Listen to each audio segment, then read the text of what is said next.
मी गातेचं पठण करणार आहे. आपण सर्वांनी माझ्या पाठीशी म्हणायचं आहे. आपण बुद्ध धम्म संघांना स्मरण करणार आहोत. तर आपण सर्वांनी या स्मरण गातेचं आपण पठण करणार आहोत. बुद्धाला वंदूया, धम्माला वंदूया, संघाला वंदूया, भीमाला वंदूया,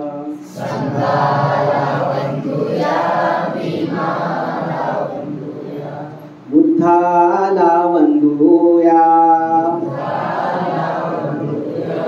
धम्माला वंदूया,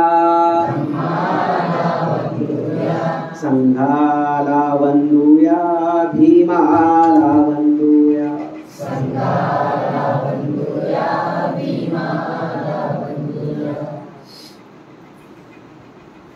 महाकारुणिक तथागत भगवान बुद्ध, बोधिसत्व महामानव डॉक्टर बाबासाहेब आंबेडकर, उर्गेन संरक्षित बंदीजी यांना मी प्रथमतः त्रिवार वंदन करतो.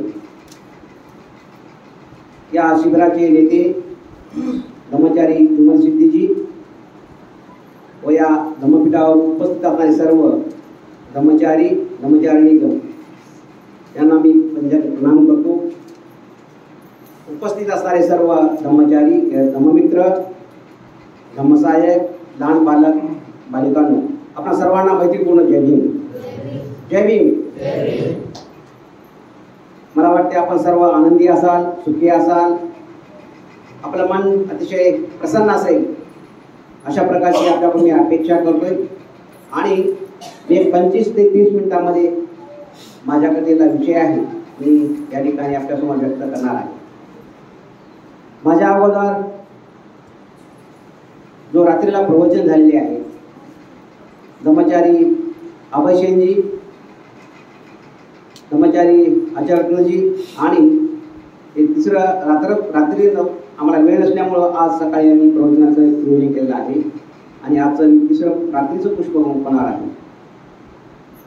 या शिबिराचा विषय अतिशय चांगला होता आणि ते शिबिराचा विषय मांडण्यासाठी धम्मचारी विमलसिद्धीजीने अतिशय कसोशीने प्रयत्न केला आणि आपल्याला एक नवा चैतन्य आपल्यामध्ये निर्माण केलेलं आहे. वेगवेगळ्या माध्यमातून आपण धम्म आचरण करण्याचा आपण प्रयत्न करत आहोत. तेव्हा मी सर्वांना खूप खूप धन्यवाद देतोय. प्रथमतः काही गोष्टी अनावधानाने आमच्या संयोजन समितीकडून झाल्या असतील तरी पण प्रथमतः मी सर्वांचा आभार माफी मागतोय आणि माझ्या एका प्रवचनाने सुरुवात करणार आहे. बंधू आणि भगिनींनो, एक गोष्टी रूपात मी आपल्यासमोर व्यक्त करतो. बसून घ्या. दोन मित्र, एका जळत्या घरांची मी तुम्हाला गोष्ट सांगणार आहे. एक पुराणा असा एक राजमहाल होता, त्याला राजगृह म्हटलेला आहे. तो महाल अतिशय जुना होता, पुराणा होता आणि तो राजवाडा मोडकळीस आलेला होता. केव्हा पडेल याचं सांगता येत नव्हतं. तशा त्या वाड्यामध्ये अनेक कुटुंब वास्तव्यात होती, म्हणजे कुटुंब राहत होती. त्याच्यामध्ये लहान मुलं, परिवार, वृद्ध, हे सर्वच लोक त्या राजवाड्यामध्ये, पुराणी राजवाड्यामध्ये राहत असत. परंतु केव्हा राजवाडा पडेल मात्र सांगता येत का तो मोडकळीस आलेला होता. एके दिवशी काय झालं, त्या राजवाड्याला चौकडून आग लागलेली आहे. राजवाड्याला चौकडून आग लागली आणि राजवाडा जळत आहे. परंतु त्याच्यामध्ये एक वृद्ध व्यक्ती बाहेर होता आणि त्या राजवाड्यामध्ये सर्व परिवार आनंदाने खेळत आहे. त्या राजवाड्यामध्ये त्यांना बाहेरून आग लागलेली माहिती नाही, परंतु आज मात्र तो अनेक खेळामध्ये तो मग्न आहे, खेळत होता. तो वृद्ध व्यक्ती पाहतोय, अरे चौकून आग लागली आणि ते व्यक्ती मधला परिवार खेळत आहेत, आनंद लुटत आहेत. परंतु त्या राजवाड्याला असं एक वैशिष्ट्य होतं, एकच दरवाजा होता. त्यांना काही पाहिलं दिसत नव्हतं त्यामधल्या लोकांना. परंतु या व्रत व्यक्तीला त्या आतील लोकांबद्दल करुणा निर्माण झाली आणि तो ओरडायला लागला, अरे बाबांनो, त्या तुमच्या राजवाड्याला आग लागलेली आहे, तुम्ही बाहेर या, तुम्ही बाहेर या.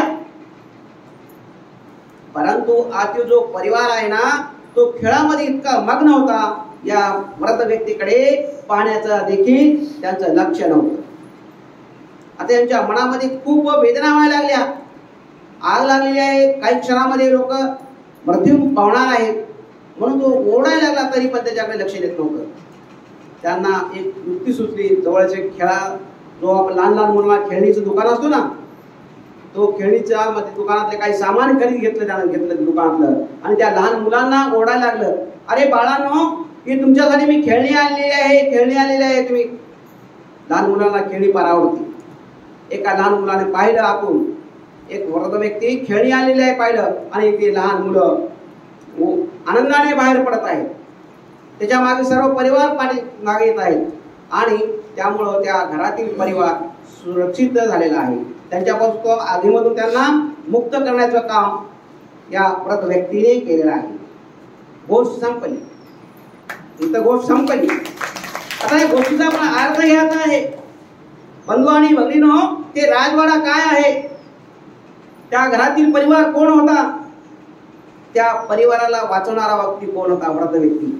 लक्षात घ्या, तो राजवाडा त्या काळातला समाज होता, समाजाचं प्रतीक आहे. त्या राजवाड्यामध्ये राहणारे तो सर्व समाज व्यवस्थित राहणारा होता. त्या राजवाड्यामध्ये राहणारा समाज होता आणि राजवाडा म्हणजे त्या काळातला तो व्यवस्थेचा प्रतीक होता. आणि त्या व्यक्तीच्या प्रतिका लोकांमध्ये राहणारा समाज होता त्या घरामध्ये, राजवाड्यामध्ये. आणि त्या वाचवणाऱ्या व्यक्ती जर कोण होता, तर बोधिसत्व डॉक्टर बाबासाहेब आंबेडकर होते. आणि डॉक्टर बाबासाहेब आंबेडकरांनी 14 ऑक्टोबर 1956 तुम्हा आम्हाला आव्हान केलं, अरे पिढ्यानपिढ्या तुमच्या बर्बाद झालेल्या आहेत, तुम्ही नरक यातना भोगलेल्या आहात, तुम्ही अनेक संकटे भोगलेल्या आहात, इथं राहून तुमचा उद्धार होणार नाही.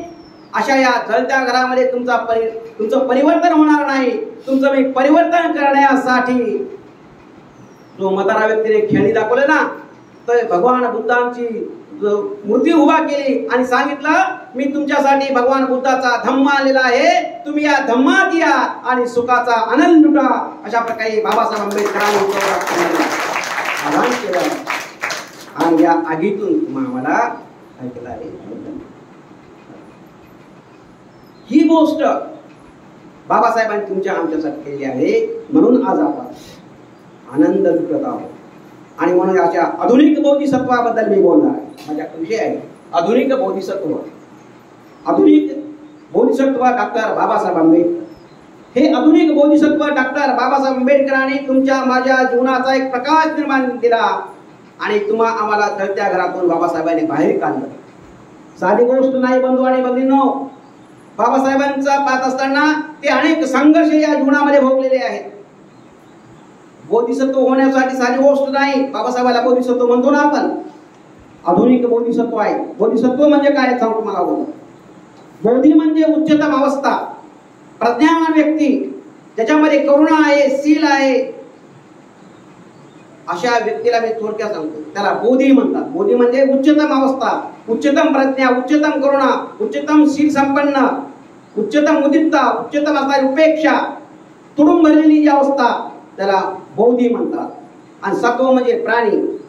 जे लोक सत्व म्हणजे प्राणी, ज्या लोकांमध्ये प्रज्ञेचा विकास झालेला आहे, ज्या लोकांमध्ये शीलांचा विकास झालेला आहे, प्रज्ञावान माणूस, शीलवान माणूस, इथल्या प्रत्येक माणसांच्या जीवनामध्ये सत्वामध्ये म्हणजे प्राणी मात्रांच्या जीवनामध्ये प्रकाश दिला, त्यांना बाहेर काढलं, त्यांना बोधिसत्व म्हणतात. म्हणून डॉक्टर बाबासाहेब आंबेडकरांनी तुम्हा आम्हाला काय केलं, ह्या नरक यातून बाहेर काढलेला आहे. म्हणून बाबासाहेबाला बोधिसत्व म्हणतात. लक्षात घ्या, ही आधुनिक बोधिसत्व बाबासाहेब आहेत. जगामध्ये एकमेव कोण असेल तर बाबासाहेब बोधिसत्व आहेत. कारण इथल्या प्रत्येक माणसासाठी, प्रत्येक जीवांसाठी बाबासाहेबांनी तळमळीने काम कार्य केलेलं आहे. म्हणून अशा आधुनिक बोधिसत्वाला मी त्रिवार वंदन करतोय. बोधिसत्वाचे साहेब तुम्हाला 6 गुण सांगणार आहे. कारण बोधिसत्व कसे आहेत आणि 6 गुणांतून कसे संपन्न आहेत आणि इतरांना कसं प्रकाश देण्याचं काम केलं बोधिसत्वाने सांगतो तुम्हाला. बाबासाहेबांचा बोधिसत्व होण्याचं पहिलं कार्य असेल तर ते दान आहे. बाबासाहेब आपण असंख्य बोधिसत्व काय करतात, इतरांना दान देण्याचं काम करतात. बाबासाहेबांनी आपल्याला दान देण्याचं कार्य केलेलं आहे, केले की नाही? दान देण्याचं बाबासाहेबांनी कार्य केलंय म्हणून बाबासाहेबांना आपण बोधिसत्व म्हणतो. बाबासाहेबांनी आम्हाला कोणतं दान दिलं? बाबासाहेबांनी आम्हाला प्रथमतः शिक्षणाचं दान दिलेलं आहे. बाबासाहेबांनी आम्हाला धम्माचं दान दिलेलं आहे. बाबासाहेबांनी आम्हाला अभय दान दिलेलं आहे. बाबासाहेबांनी गांधीला जीवदान दिलेलं आहे. बाबासाहेबांनी 4 लेकरांचं बलिदान दिलेलं आहे. बाबासाहेबांची बोधिसत्व काय सांगायचं म्हणून बाबासाहेब आधुनिक बोधिसत्व. या आधुनिक बोधिसत्वाकडे पाहत असताना शिक्षणामुळं बघा, शिक्षणामुळं आपलं परिवर्तन झालं ना. शिक्षणामुळे परिवर्तन काय परिवर्तन झालं? आपल्यामध्ये सामाजिक बदल झालेला आहे शिक्षणामुळं. आपला धार्मिक बदल झालेला आहे आपल्यामुळे झाले ना. शिक्षणामुळं सामाजिक बदल झाला, धार्मिक बदल झाला, शैक्षणिक बदल झाला आपल्या शिक्षणामुळं. आर्थिक बदल झाला आपल्यामुळं, राजकीय बदल झाला आपल्या शिक्षणामुळं. झाला की नाही आपला फायदा? कारण हे बोधिसत्वच काम करू शकतो. शिक्षणामुळे बघा आता सर्व समाजात, देशातला समाज बाबासाहेबांच्या शिक्षणामुळं पुढे गेलेला आहे ना. बाबासाहेबांच्या शिक्षणामुळं आपलं सर्वस्वी या ठिकाणी आपण वैभव संपन्न झालेला आहोत. प्रत्येकाच्या घरामध्ये एक तर नोकरीवाला आहे. ते बाबासाहेबांची शिक्षणाचं कार्य फार महान आहे म्हणून बाबासाहेबांना आम्ही बोधिसत्व म्हणतो, आधुनिक बोधिसत्व म्हणतो. बाबासाहेब एवढा महान पंडित जगामध्ये कोणीच नाही, आपल्याला माहित असेल. जगातला एकमेव पंडित प्रज्ञावान म्हणतो ना, बाबासाहेब आहेत. आणि म्हणून या बाबासाहेबाला आम्ही बोधिसत्व म्हणतोय. ही बाबासाहेबांची शैक्षणिक क्रांती आहे. म्हणजे शैक्षणिक क्रांती म्हणतो. शैक्षणिक क्रांती म्हणजे बदल झालेला आहे आमच्यामध्ये, नवचैतन्य निर्माण झालेलं आहे आमच्यामध्ये. हे सर्व आपण बरेच बघितले बघा. अनेक पदावर लोक आहेत या बाबासाहेबांच्या शैक्षणिक क्रांतीमुळं है ना. बाबासाहेबांनी आम्हाला अभय दान दिलंय. अभय दान म्हणजे काय? भिण्याचं कारण नाही. काय म्हणतो आपण? बाबासाहेबांना आपला निर्भीड बनवलेला आहे. अरे शेळी होऊन जगण्यापेक्षा एक दिवस वाघ होऊन जगा, हे निर्भीडपणाचं वचन बाबासाहेबांना आम्हाला दिलेलं आहे. म्हणून अभय दान बाबासाहेबांच्यामध्ये आहे. म्हणून आम्ही बाबासाहेबाला आधुनिक बोधिसत्व म्हणतोय. बाबासाहेबाला आम्ही काय म्हणतो पुन्हा? बाबासाहेबांनी शिक्षणाचं दान दिलं, अभय दान दिलं. नानक चंद्र तुला कपड्याचं दान देणारा एक बोधिसत्व आहे. माहिती आहे का तुम्हाला? नानक चंद्र तो बाबासाहेबांचा निजी सेवक होता. त्यांना कपडे पण सुरुवातीला होते, तर बाबासाहेब आपले कपडे त्याला दान दिलेलं आहे. ही दान पारमिता बोधिसत्वामध्ये होती. म्हणून बाबासाहेबाला आम्ही काय म्हणतो? आधुनिक बोधिसत्व म्हणतो. बाबासाहेबांनी एवढेच नव्हे तर गांधीला जीवदान दिलं आहे. माहिती तुम्हाला? सगळ्यांना माहिती, मी विश्लेषण करत नाही. ही बोधिसत्वाची पारमिता. आणि म्हणून बाबासाहेबांचे गुण अतिशय महत्वपूर्ण आहेत. त्यामुळं आज आपण बाबासाहेबाला या आधुनिक बोधिसत्वाला वंदन करत आहोत. बंधू आणि भगिनींनो, दुसरी गोष्ट आपण बघत असताना बाबासाहेब बोधिसत्वामध्ये शील असतो. शील संपन्न असतात बोधिसत्व. आणि शीलाच्या जोरावर सर्व जगाला ते जिंकू शकतात, सर्व लोकांना जिंकू शकतात. शील संपन्न व्यक्ती बाबासाहेबांमध्ये शील. बाबासाहेब कसे शील संपन्न होते तुम्हाला सांगतो. बाबासाहेबांच्या या उच्च शिक्षणामुळं लोक बाबासाहेबाला घाबरत नव्हते, तर बाबासाहेबांच्या शील पारमितेमुळे लोक त्याला बाबासाहेबाला घाबरत होते. देशामधील लोक ही शील पारमिता बाबासाहेबांमध्ये होती. शील संपन्न बाबासाहेब होते. म्हणून बाबासाहेबाला आधुनिक बोधिसत्व म्हणतो. एक मला बाबासाहेबांचं मी शीलाविषयी सांगणार आहे.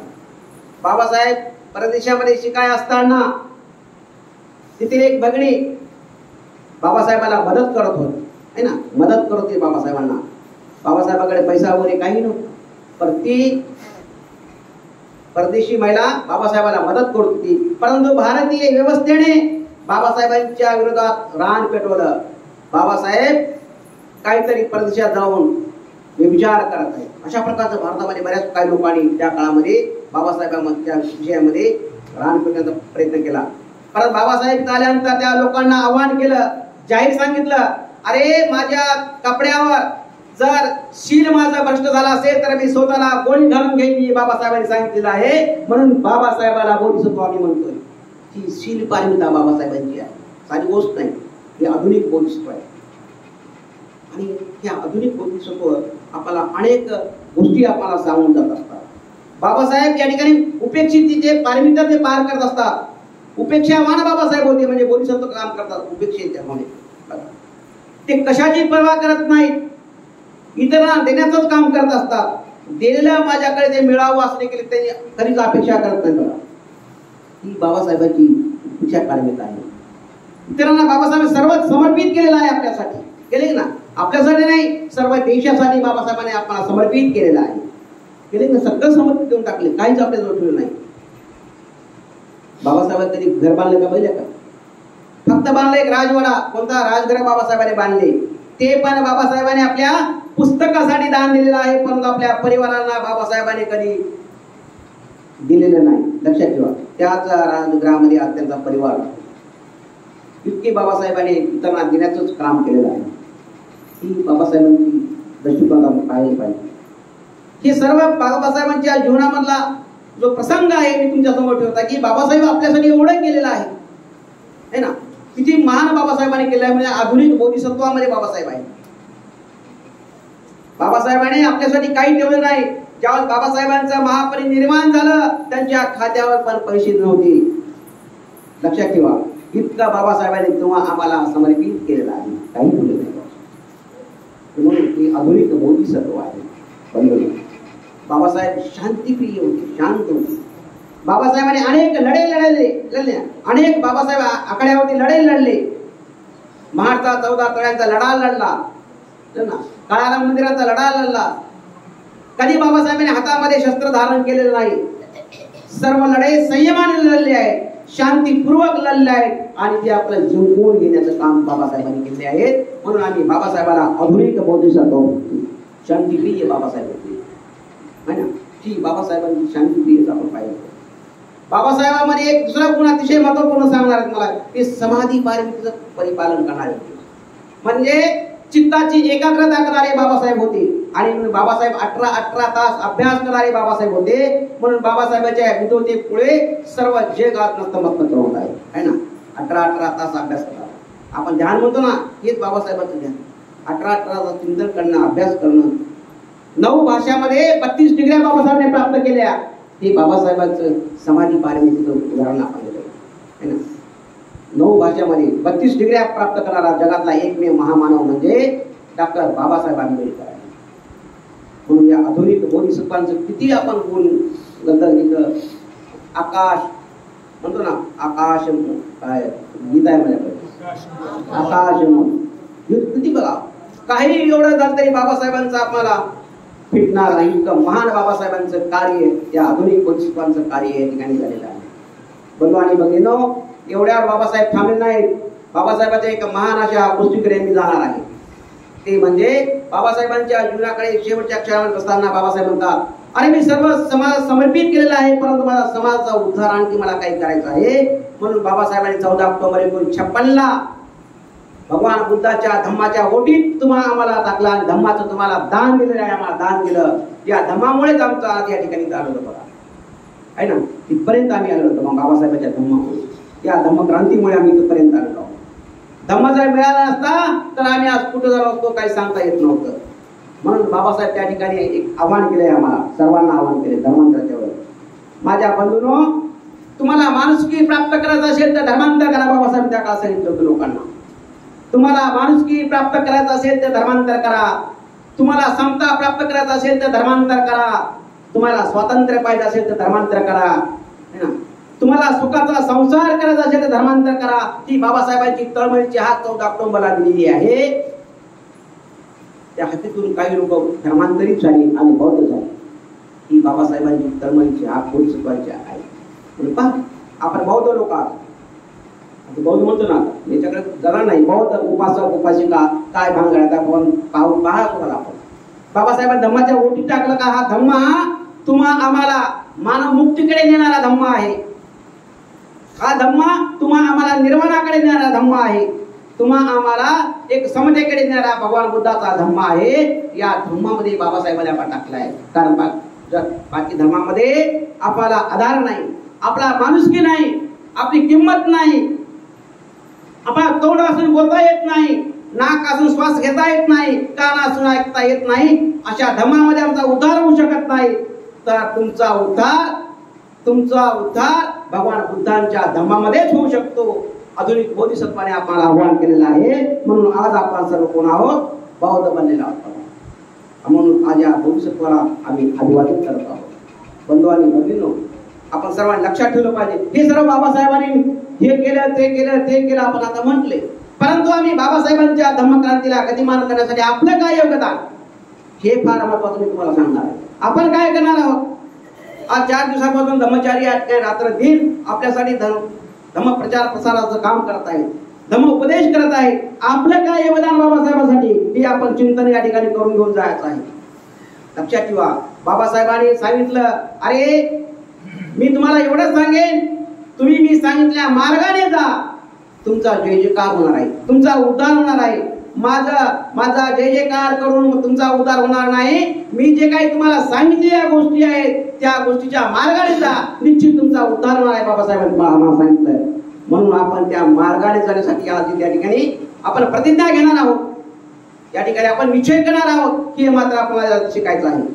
आपण बरेचसे माझ्यासारखे सांगून गेले, बाबासाहेबांना असे केलं, बाबासाहेबांनी तसे केले, याने तसे केले, परंतु मी काय केलं बाबासाहेबांनी आपण ठरवणार आहोत. या ठिकाणी आपण एवढं ठरवा आता की बाबासाहेबांनी दिलेला जो मार्ग आहे त्या मार्गाने चालण्याचा आपण प्रतिज्ञा करूया.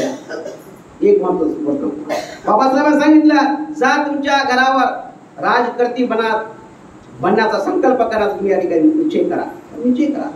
जा तुमच्या आपण शिबिरातून गेल्यानंतर माझ्या मुलाला मी चांगला अधिकारी बनवणार आहे, माझ्या घरामध्ये धम्मसंस्काराचं एक पीठ निर्माण करा, हे आपण या ठिकाणी निश्चय करा. आपण या ठिकाणी तर आपलं या धम्मक्रांती जो शिबिर आहे ना, निश्चित झाल्यासारखं वाटते. आपला जो समाज आहे व्यसनाने बरबाद झालेला आहे, व्यसनापासून मुक्त होण्याचा इथं संकल्प करा. आपण करूया. आपण आपल्यामध्ये द्वेष आहे, लोभ आहे, अज्ञान आहे, हे नष्ट करण्याचा इथं संकल्प करा आणि धम्मक्रांती गतिमान करण्याचा आपण या ठिकाणी निर्धार केला तर खरी आपण बाबासाहेबांच्या या आधुनिक बोधिसत्वाला आपण प्रणाम केल्यासारखं होऊ शकतो. या ठिकाणी आपण निश्चित करायचं है ना. जयंतीशी पाहतोय बघा, आम्ही परत जयंती माझे व्याख्यान झालेले आहे, पाहतो ना आम्ही डीजेच्या पुढे आम्ही नाचून परेशान. भगिनी आमच्या, बंधू आमचे सगळे बाबासाहेबांना अभिवादन करत नाचून आता ते झोपलेले आहे सगळे लोक. पुढच्या जयंतीच्या दिनी ते उठणार आहे. त्या लोकांना उठण्याचं काम तुम्ही आम्ही या ठिकाणी केलं पाहिजे. आता हे निश्चय करायचं. अरे नाचून बाबासाहेब मिळणार नाही, नाचून आपल्याला धम्म मिळणार नाही. उठ इथून, जागा हो. तू आचरणशील समाज निर्माण करायचं काम कर. तू बाबासाहेबांनी सांगितल्या धम्माचं आचरण कर, बाबासाहेबांनी सांगितल्या मार्गाने चालूया आणि बाबासाहेबांचा आदर्श समाज निर्माण करण्याची प्रतिज्ञा करूया. त्या लोकांना उठण्याचं काम तुमचं माझं सर्वांचं आहे. कारण ते झोपलेच आहे, नाचून थकलेत ना. पुढच्या जयंतीची माता निश्चित माता उठतील की त्याच्या अगोदर आपण जाऊन प्रत्येकाने निश्चय करूया आपण उठण्यासाठी. हे प्रयत्न करा. माझ्या बालमित्रांनो, फार समस्या आपल्या समोर आहेत. तरुणाला समस्या फार मोठी आहे. तुम्ही उभे बोधिसत्व आहात, आम्ही सर्व थकलेलो आहोत. बाबासाहेबांचा धम्मरथ तुम्हाला पुढे ओढायचा आहे, असं थांबायचं काम नाही. बाबासाहेबांनी जाता नानक चंद्रतूला सांगितलं, अरे नानक चंद्र अरे मी फार परिकष्टानं धम्मरथ पर्यंत आलेला आहे, इथपर्यंत आलेला आहे मी धम्मरथ. माझ्या समाजाला जाऊन सांग, अरे माझ्या या धम्मरथाचे चाक तोडता कामा नाही. अरे तू माझा धम्मरथ ओढण्यासाठी प्रयत्न करा, सांग त्याला. जर ओढता येत नसेल तर तिथं ठेवण्यासाठी सांग. फार मी परिकष्टानं हा धम्मरथ पर्यंत आलेला आहे. अरे माझ्या विरोधकाशी, माझ्या समोर हजारो विरोधक होते, त्या विरोधकाशी मी जीवनभर संघर्ष केलेला आहे. नानकचंद्र तुला सांगतात, आपल्या समाजाला आव्हान करतात बाबासाहेब. अरे नानकचंद्र, तू माझ्या विरोधकाशी, माझ्या समोर हिमालयासारखे माणसं उभे होते, त्या हिमालयासारख्या माणसाच्या छातीवर माझ्या डोक्यावरच्या रक्तातून मी एक समाज निर्माण केलेला आहे. त्या जाऊन समाजाला तुझा झोपू नको. माझा धम्मरथ पुण्यासाठी काय करतात की बाबासाहेबांची धम्मरथ आपल्याला पाहिजे. म्हणून मला एक विनंती आहे की आपण सर्वांनी डोका उठला पाहिजे. कारण बाबासाहेबांची ही किमया आहे ना फार मोठी बदलणारी आहे, सगळ्या समाजासाठी देशाला बदलणारी आहे. ते तुम्ही करू शकता. कारण बाबासाहेबांनी अनुभवलं आहे ना. पाहिलं का कधी रमाईला कधी बाबासाहेबांनी असं भरजरीच लुगडं साडी आणले बघितले काय रमाईच्या अंगावर? कधी दागिने त्याच्या अंगावर बघितले का आपण? बघितले कधी? हे रमाईच्या त्यागामुळं, बाबासाहेबांच्या कष्टामुळं आज आपल्याला इथं उपलब्ध मिळालं. आम्ही सुद्धा म्हणत आहोत नाही. प्रिन्सिपल आहे सर, सिनियर कॉलेजचे प्रिन्सिपल आहे होती, आता रिटायर झाली. बघा सगळेच आम्ही इथं कर्मचारी आहोत. ही बाबासाहेबांच्या रमाईच्या पुण्यामुळं आहे ना. ही रमाईची पुण्य आहे. बाबासाहेबांनी कधी रमाईला गोड पोळी खाली नाही रमाईने तुमच्या माझ्यासाठी. बघा कधी रमाईने गोड पोळी खाली का? शेणाच्या गौऱ्या करून पैसा जमा करून चटणी भाकर खाली बा रमाईने. आणि आज आपण काय करतो? पुरण पोळी खातो. अरे बघा जेवण्यासाठी आपण काय करतोय?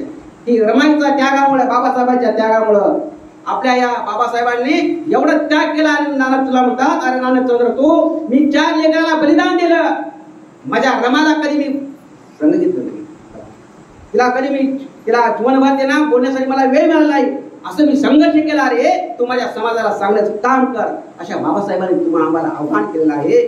आणि म्हणून बंधू आपण सर्वांनी आता निश्चय करा तुमचा खरं. आणि प्रत्येकाच्या घरामध्ये आपण निर्माण करूया, गावागावामध्ये धम्मप्रचाराचं काम करूया. अनेक संघटना असतील, आपण कधी विरोध करायचा नाही एकमेकाला. धम्माचं काम आपण निश्चितपणे प्रामाणिकपणे केलं पाहिजे आहे ना.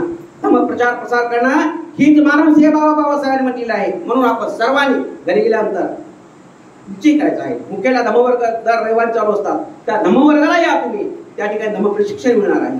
वेगवेगळ्या प्रकारचं गावात कार्यक्रम आयोजन करा. तुम्ही धम्मचारी होणार आहात, धम्ममित्र होणार आहात. सरांनी सांगितलं आपण निर्वाण पद गाठू शकतो, आपण बोधिसत्व होऊ शकतो है ना. आपण बुद्धासारखे बनू शकतो, बाबासाहेब बनू शकतो. पण केव्हा?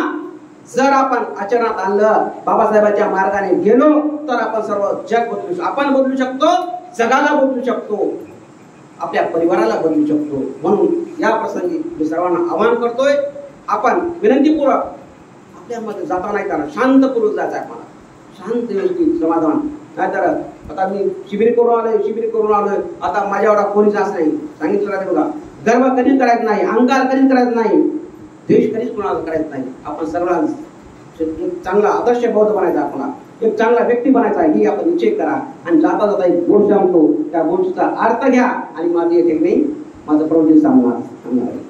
एक काळं मांजर होतं बघा परदेशामध्ये. काळ्या मांजराला लोक लई त्याची पूजा करायची, पांढऱ्या मांजराची पूजा करत असत. पांढऱ्या मांजराची उंदीर होता एक उंदीर. तो परदेशामध्ये उंदराची लोक पूजा करायची, पांढरा बघायची. मग एका दिवशी काय झालं, ते उंदीर चला पिठामध्ये पडला. त्यानं काय झालं, मग पांढरा झाला. माझी इकडून घराने घेऊन गेला. त्याला लोक दामटून धरली आणि त्याला पूजा करायला लागली. असं ते पूजा करतो ना पांढऱ्या माणसाची पूजा करायला. किती आपल्या घरामध्ये देव आला, किती चांगला आला, किती झाला, त्याची लोक ते पूजा करायला लागले. तो चांगला कडे त्याला खाया द्यायला पिया द्यायला लागले. मग त्यांना डवलाला असा मस्तपैकी मग तुला जर हळूहळू त्याच्या अंगावर पीठ काय झालं, गोळ सगळं. एका दिवशी काय झालं, मग काळ झालं. तशा प्रकारे आपण घरी गेल्यानंतर आपण कोणत्या आता सध्या आहोत. आता घरी गेल्यानंतर पांढऱ्यावर आपल्या लोक असे आले आणि 4 दिवसाच्या नंतर 8 दिवसाच्या नंतर जर आपल्या अंगावर पीठ जर गेलं तर मात्र लोक आपण निश्चितपणे धोंडे मारतात बघा. धोंडे निश्चित मारतात. म्हणून धोंडे मारून खायचंच नाही आपल्याला. तर आपल्याला आदर्श निर्माण करायचा आहे. आपली पूजाच लोक झाले पाहिजे. पूजाच पूजनीय एतंग मंगला मुक्तमं असं आपण व्यक्तिमत्व बना. तुमच्या अंगातून शील संपन्नाचा सुगंध निर्माण करण्याचा प्रयत्न करा. तुम्ही तुमच्या अंगात सुंदर असं शील संपन्न बना.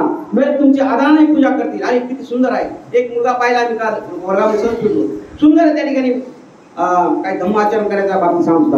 म्हणून या लहान मुलांना आपण सर्वांनी एक आदर्श निर्माण करूया आपण है ना. पांढऱ्या मांजरासारखं आपण प्रयत्न करूया. सुंदर आपण लोक, आपला समाज आपला आदर्श बनला पाहिजे. लोक अनेक म्हणलं पाहिजे. आणि पुढच्या शिबिराला येताना मात्र आता हे जरी चुका आपल्या बऱ्याच चुका झाल्या, बरं माझ्या चुका झाल्या, तुमच्या चुका झाल्या, पुढच्या शिबिराला येतानंतर मात्र प्रत्येकाने कमीत कमी 3 शिबिरार्थी घेऊन येणे. असे नाही झोपले उठायचे नाही, झोपून त्याला झोपलेला उठून आणायचं. जे समाज झोपलेला ना त्याला उठून आणण्याचं काम पुढच्या शिबिराला आणण्याचा प्रयत्न करावी, हीच अपेक्षा आपल्याकडे मी करतोय. आणि माझं लांबलेला जो काही माझ्याकडे आधुनिक बोधिसत्वाचा विषय होता मी मांडण्याचा प्रयत्न केला. माझ्याकडून काही अनाथाने काही गोष्टी राहिल्या आहेत, मला अभ्यास करायला देखील वेळ मिळाला नाही, तरी पण मी आपल्यासमोर मांडण्याचा प्रयत्न केलेला आहे. तर आपण ऐकून घेण्याचा प्रयत्न केला. सर्वांना मी सर्वांचा आभार व्यक्त करतोय, सर्वांना धन्यवाद देतोय, इथं थांबतोय. जय भीम, नमो बुद्धाय. जय भीम.